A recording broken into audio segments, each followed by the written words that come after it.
चालाक बंदर। किसी नदी के किनारे एक बहुत बड़ा पेड़ था। उस पर एक बंदर रहता था। उस पेड़ पर बड़े मीठे फल लगते थे। बंदर उन्हें भरपेट खाता और मौज उड़ाता। वह अकेले ही मज़े में दिन गुजार रहा था। एक दिन एक मगर उस नदी में से पेड़ के नीचे आया। बंदर के पूछने पर मगर ने बताया कि वह वहाँ खाने की तलाश में आया है।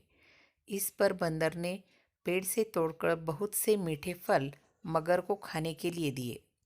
इस तरह बंदर और मगर में दोस्ती हो गई। अब मगर हर रोज़ वहाँ आता और दोनों मिलकर खूब फल खाते। बंदर भी एक दोस्त पाकर बहुत खुश था।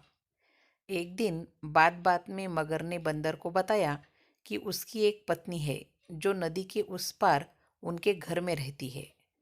तब बंदर ने उस दिन बहुत से मीठे फल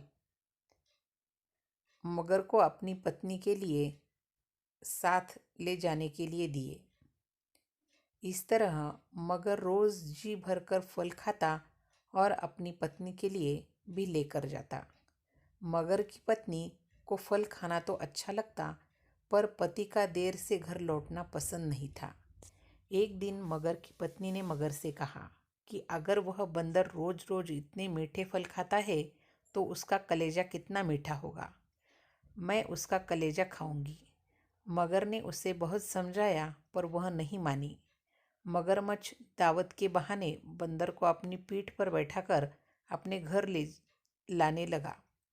नदी बीच में उसने बंदर को अपनी पत्नी की कलेजे वाली बात बता दी। इस पर बंदर ने कहा कि वो तो अपना कलेजा पेड़ पर ही छोड़ आया है। वह उसे हिफाजत से पेड़ पर रखता है, इसलिए उन्हें वापस जाकर कलेजा लाना पड़ेगा। मगर बंदर को वापस पेड़ के पास ले गया। बंदर छलांग मारकर पेड़ पर चढ़ गया। उसने हंसकर कहा कि जाओ मूर्ख राजा, घर जाओ और अपनी पत्नी से कहना कि तुम दुनिया के सबसे बड़े मूर्ख हो। भला कोई भी अपना कलेजा निकाल कर अलग रख सकता है। बंदर की इस समझदारी से हमें पता चलता है कि मुसीबत के वक्त हमें कभी धैर्य नहीं खोना चाहिए।